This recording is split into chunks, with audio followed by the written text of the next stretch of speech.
Welcome back, everyone. So I just want to share some of the things that I occasionally have to do to achieve the results that I'm known for these car stereo restoration jobs. So right now I'm working on a stereo for a 1995 R32 Skyline. This is obviously a Japanese domestic market vehicle, or JDM, or whatever. Very unique radio. This is a pretty typical mid-90s stereo that you would find in a higher end vehicle of the time. Now you can't really see much of it right now because, well, here's the faceplate off of that radio. And I just want to share with you guys again some of the things that I have to pull off here in the shop to get the job done. This radio came to me with a cracked program number 5 button. This initiates the programming process for the AM/FM tuner, and it's also the preset number 5. Now, this is a JDM radio. None of this is really relevant because the tuner doesn't work here in the U.S. You cannot tune in a radio station at all. It will never happen. Doesn't work. I've tried. Oh, maybe it might. It might get some of the lower end. This goes from 70 megahertz to, I think it starts at like in the 60. Well, we'll look at it in a minute. So, but the bottom line is I want to make sure that this radio could theoretically function as intended. I've already gone ahead and I've done a complete overhaul on the chassis. All new capacitors. Nothing unusual in there. It did improve the sound quality quite a bit. The CD player now works and the cassette deck now works. I had to go through the cassette deck, replace the belt, clean, lubricate, and I think that was all. And it had some also faulty caps. Now, let's take a look at some of those capacitors that I pulled out of this thing. I'll show you why I have my model kit here in a second. Just probably organize my thoughts before I start shooting footage. That's not how I do it.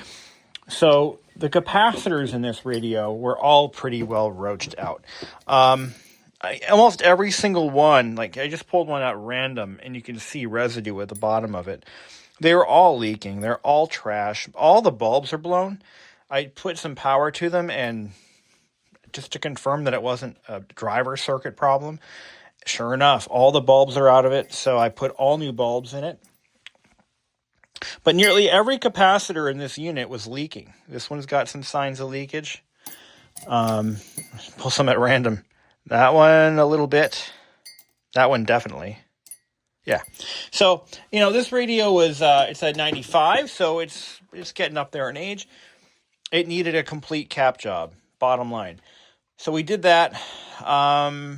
Nothing else of note. The CD player lens was dirty, which is why it wasn't working consistently. So we took care of that. Other than that, she's a good unit. Sounds great. But again, let's go back to this button. So this button was completely split in half. It looks like it had deformed. So one of the things I found with this radio is that they used an abundance of clear plastic or translucent plastic to manufacture the entire faceplate assembly. And you can tell it's clear because everywhere there's any kind of physical damage to it, it actually looks white. Now, the problem with this plastic is of course, they mask off the areas that will have light shining through them. And you can see where some of it has turned almost an amber color. So let me tell you what's wrong with this. The problem is this clear plastic that's been painted is extremely brittle, and is prone to deformation, which is what happened here. This piece of support plastic had actually cracked and started curling inward, and you could see somebody really tried to push this button hard and cracked it. So to fix this, I actually had to take the button out, heat it up with my hot air station just a little bit to soften it. It was actually deformed, and I had to straighten it out I then fused with a soldering iron. I fused this piece of plastic back into position after adjusting it. I then, to hide that crack, I had to use black model paint enamel, and I painted the areas where I didn't want light to shine through. Let's see how that worked out. Okay, that worked out really well, because before you could see that crack from one end to the other. Once I did that, I actually used a self-mixing Loctite. Actually, I'm using, what brand am I using now? JB Weld. Clear Weld quick setting epoxy. And I actually poured a little bit of that into the bottom after I tack fused the crack together in a few spots. I pour some of that epoxy in there and let it harden. The button doesn't look perfect, and it never will, but it will work. It should fit in the faceplate, and we're going to confirm that in a minute.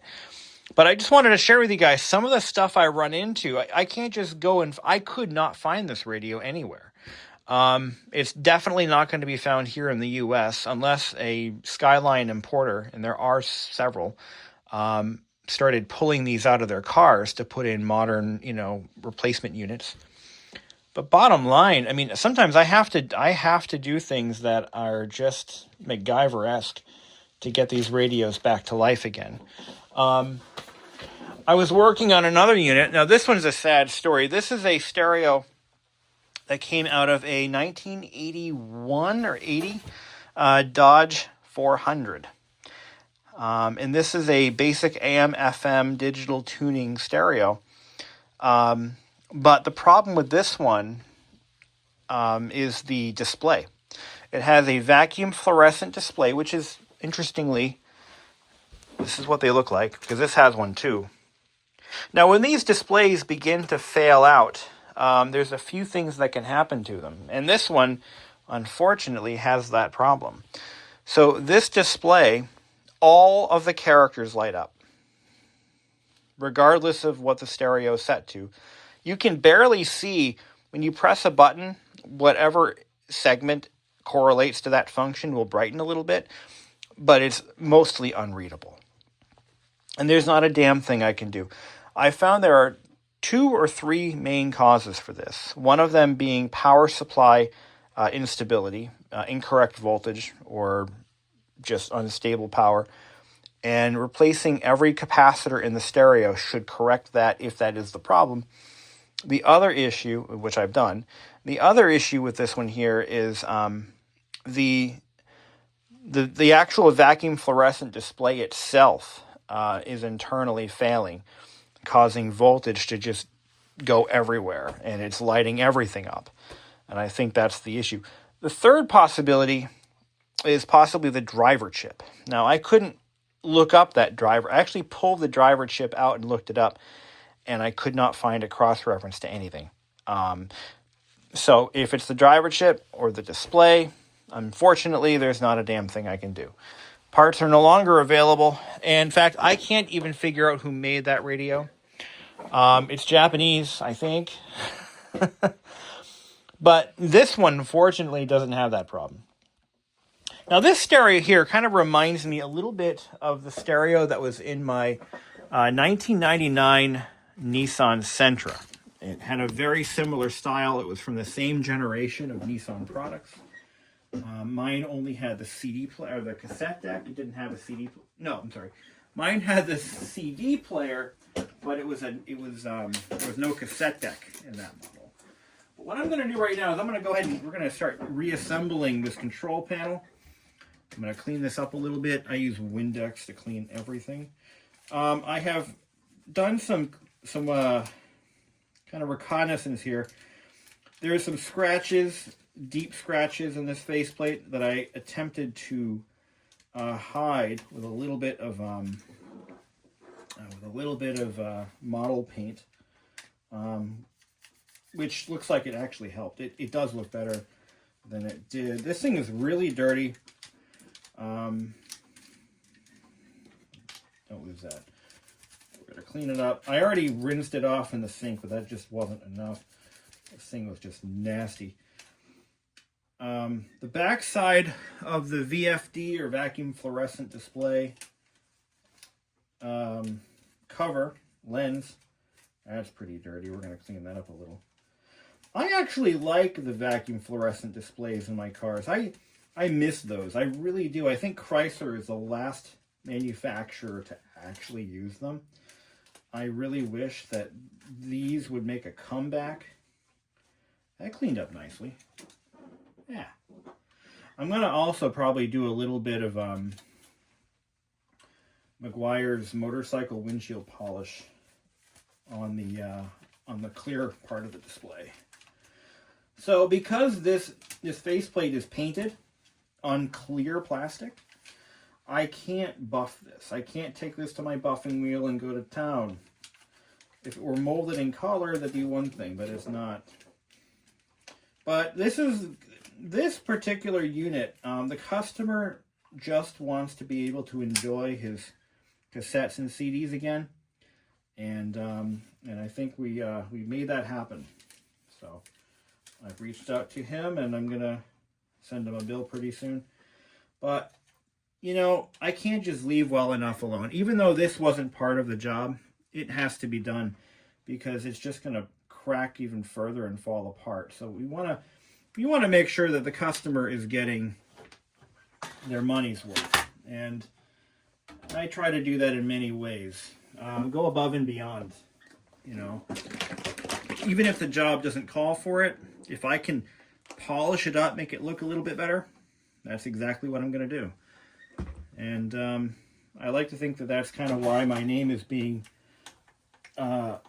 shared amongst enthusiasts of all kinds of classic cars. And I've been getting a lot of unique radios lately at Toyotas and Nissans and Chrysler or Dodge. That radio, actually, I'm the third party here. I'm the vendor. So that radio belongs to somebody who entrusted their vehicle to a custom stereo shop in Connecticut. And they were looking high and low for a shop that would touch it, because as I'm learning, there's just not a lot of people, not a lot of shops out there that do this kind of work.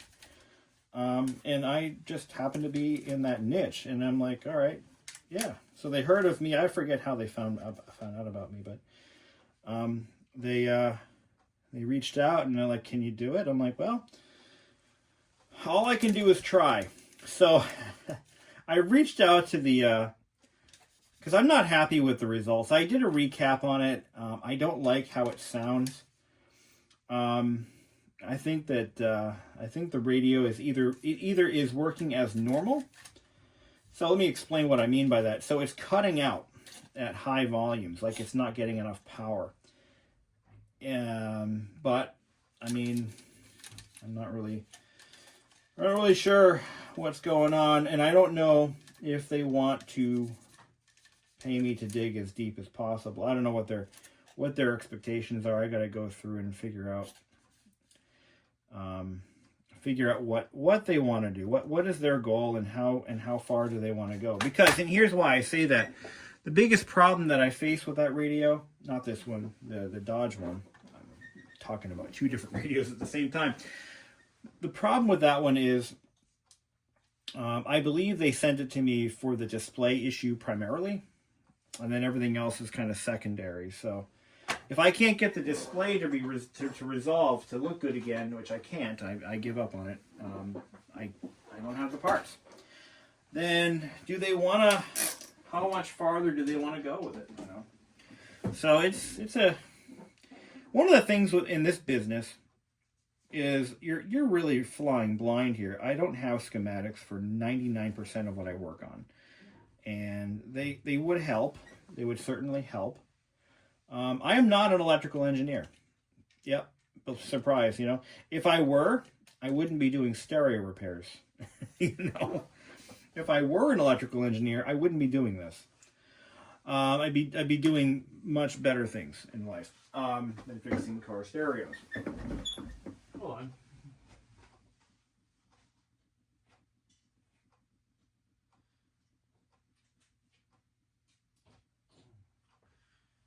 So I'm in that weird spot where I'm willing to tackle things that the big guys won't. But the understanding is that I try to convey to my potential clients is that, well, I'll do it, but there's no guarantee that this is going to work. And, you know, it's just, I guess I'm the last resort. I'm the tech of last resort. Because a lot of the bigger shops, they don't want to do this kind of stuff. Like, there's no money, there's nothing in it for them. Because they can't, in other words, you can't take somebody who's working for peanuts, their daily, their normal technician. In other words, you can't, when you work on modern electronics, let me explain what I'm getting at. I am a certified Apple technician. Believe it or not, I am a certified Apple technician, and I have been for 20 years. And the thing is, to work on modern Apple products, you have to be trained and you have to work within their parameters. Now, the only people who are going to know how to work on something like an old car stereo or what have you are people who have very specific levels of experience, or I'm sorry, a more broad sense of what am I trying to say? You can't flip chart your way through something like this, because you're going to hit problems that are just out of this world, and because parts are not available, you have to improvise. Sometimes. To put it another way, back in the day when these stereos were current, okay, back when they were current technology and they were being field serviced by authorized factory technicians, they weren't replacing capacitors. They weren't doing any board repair. They were replacing entire boards. So the factory method of repairing this stereo would have been to replace whatever board is faulty. Okay? So if the motherboard has leaking capacitors, the factory authorized procedure would have been to replace the entire board. That is not an option here. That's not we're beyond that stage in life. We have to get dirty, and we have to start, doing some deep level diagnostics. And in my case, what I always do for these car stereos is if there's any problem with the unit and it's 30 years old, it gets a recap. I won't even touch it unless we do a recap, because every stereo I touch has at least one or a dozen faulty caps. And because the unit is now 30 years old or more, it's just going to get worse. So we want to address the failing components first. Okay? First and foremost, we want to address those failing components and just get that out of the way. Because faulty capacitors can manifest in many different ways. They can, depending on where in the circuit and what that circuit does, they are. It can be very difficult to diagnose something unless you've addressed, those capacitors. I guess that's the point I'm trying to make. You really have to do it. It's got to be routine. I hope I'm making my point clear. I really do. It's not easy. All right, let's get back to roots here. Get back to square one. So this rebuilt program button, where does that fit? Let's see. I gotta think about how this went together, because there was were they on this framework and then laid down? Yeah, I think they were. Yeah. So they were on this little framework. And yeah, that's exactly right. So let's just see. Yeah, that looks okay. So the program button, when I got this stereo, was just jammed up. You couldn't even push it. I'm going to have to clean these buttons individually and very gently. Remember, this plastic is brittle. Extremely brittle.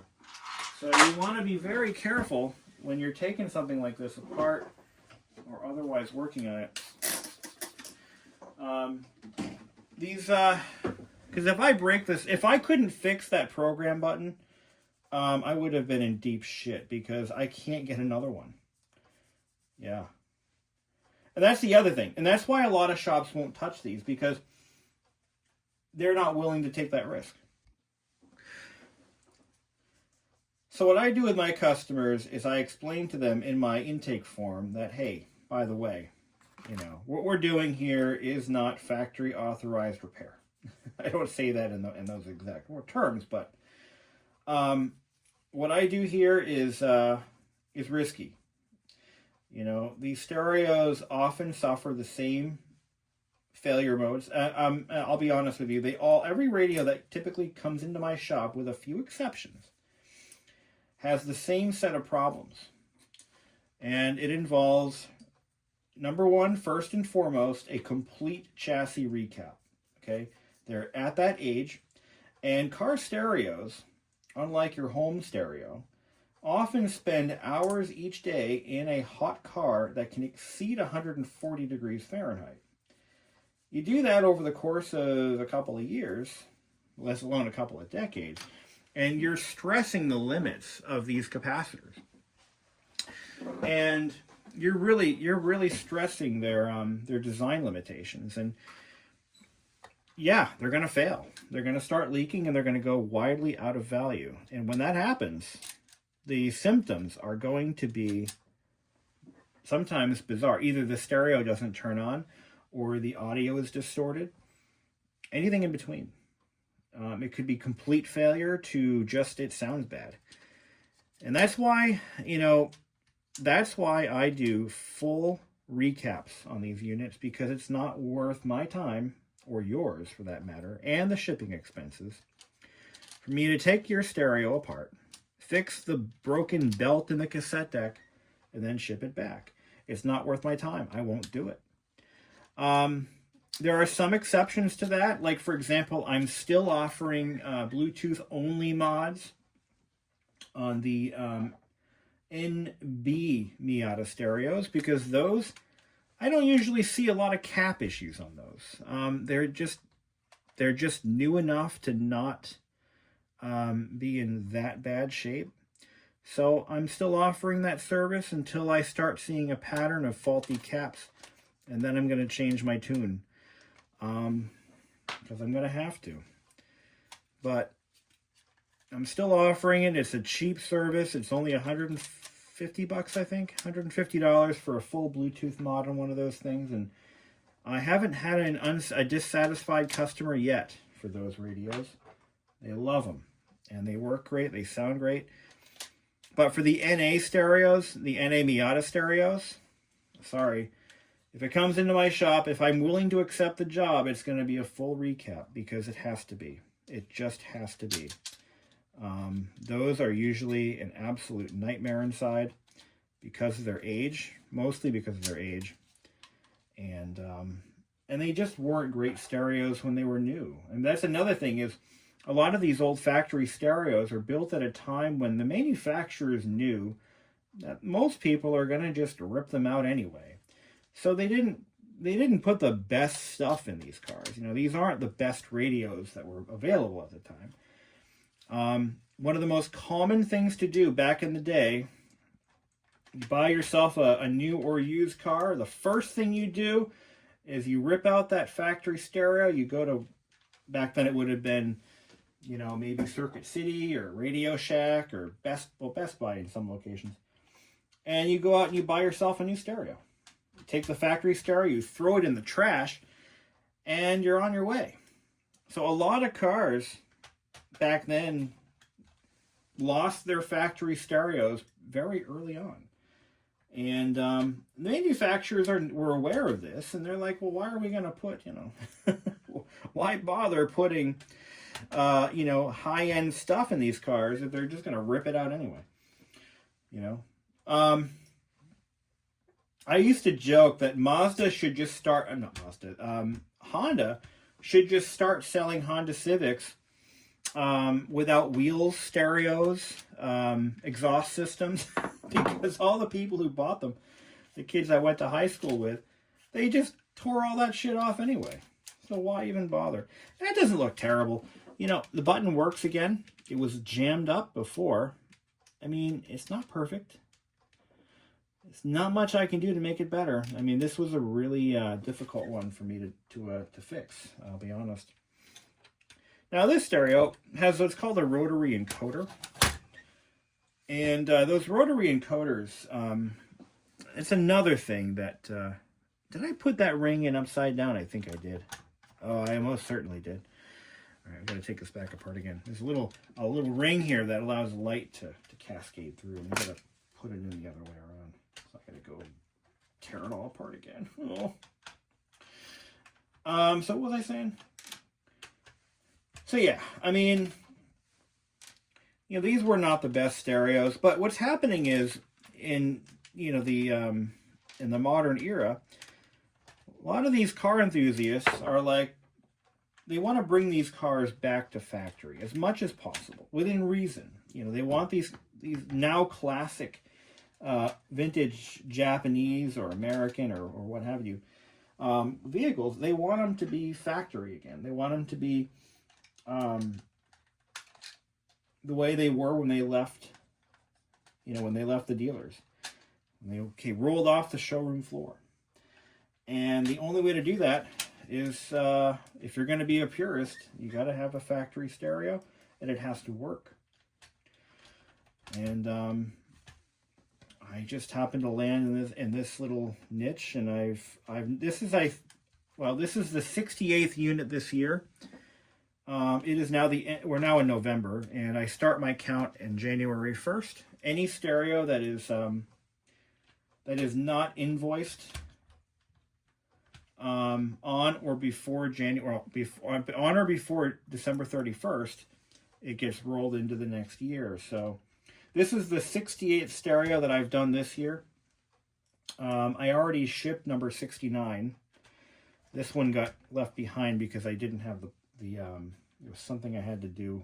I didn't have the parts or something. I forget why, but I couldn't do this one when I wanted to, but when it showed up. All right, so we got rotary encoder all hooked up. The program button is Frankenstein back together. I'll get a good look at that in a minute. I'll do a close-up shot of that. Polish this up a little bit. I could take this to my buffing wheel, but I don't want to run the risk of ruining the adjacent paint. If this were molded in color, I'd be doing this a little bit differently. The model paint that I used to touch up these little dings here, that seems to be looking great. I'm going to do one more spot here with that in a moment. But let's do a quick... Oh, this looks nice. This looks way better than it did when it showed up at my doorstep. I didn't do a video on the full disassembly and rehab because it's not very exciting content and it takes hours. I've been working on this radio, by the way, probably since noon. And I stopped for dinner about an hour, maybe 2. It's now nearly 10 o'clock. So I've been on this radio a long time today, just trying to get it out the door. I want this customer to be happy with the results. And I want to make sure that I'm proud of what I put out, That's the key. Now this thing had it looks like there was some liquid contact at some point. There's a little bit of corrosion on this pin header. So we're going to clean that up. I'm going to probably take some deoxit to it. The cassette deck in this thing, it was pretty nasty. It was really bad. I'm going to just spray a little bit of deoxit on that one. Yeah, there's a little bit of blackness in there. Just do that. There's a lot of dust in this unit. It was gross. It came all the way from Japan, so who knows where the car was and you know what kind of environment it was in. One of the things with Japan, though, is because it's if it was depending on where it was exactly. If it was anywhere on the outer perimeter of Japan, it would have been ruined with salt exposure from the ocean. A lot of cars in Japan rust out for that reason. So this had to have been like an inland car. So there's a cassette in there already, so I'm gonna hold the door open and I'm gonna drop this in. But yeah, this isn't the best condition unit I think you could do, but it's what the customer has, so I'm going to work with what I got. I'd like to find a matching set of bracket screws because none of them match. There's like 6 different screws holding the brackets on. Okay, so we got to make sure we get our orientation right on these.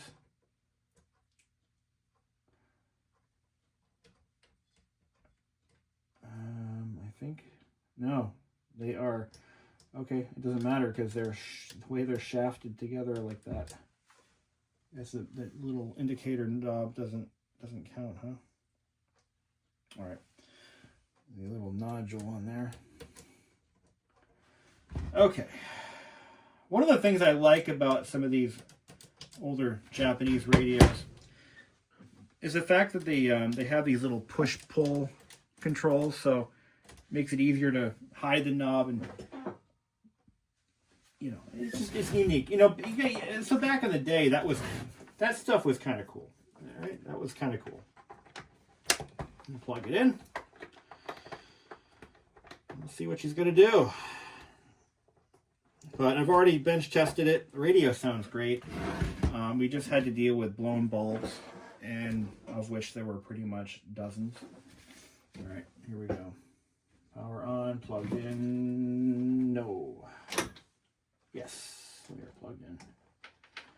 Get my ground. I just have a clip-on ground. Here we go. Now this is a little alarming because this radio does not turn on automatically. You have to turn it on manually.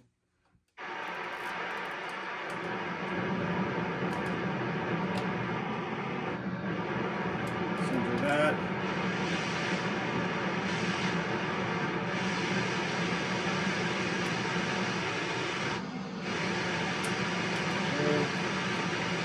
Like I said, the tuner does nothing. Tape. You can't turn that up because, you know, copyright and whatnot. All right, let me go do some loud volume testing. I had to change a wire on my harness so the lights come on. But I want to show you something. This is what can happen to these old radios as they age. Now, there are blue light filters on all the lamp bulbs, but you'll notice it lights up in orange. And it's lighting up in orange because the color on the clear portions that shine through, well, the plastic is yellowed over time, and it looks like that. And you turn the lights off completely so I can. It looks better on camera, but with the lights off in a darkened car, oh, the camera does it a lot of justice, but you can clearly see, like this right here, I can barely see that in person. Like, that doesn't light up very bright. This is brighter than hell. Don't know why. But, you know, it's only so much you can do. You know, there's only so much I can do. This right here, this is kind of a greenish blue. That's the color that it should be. But when the light shines through here, it's orange.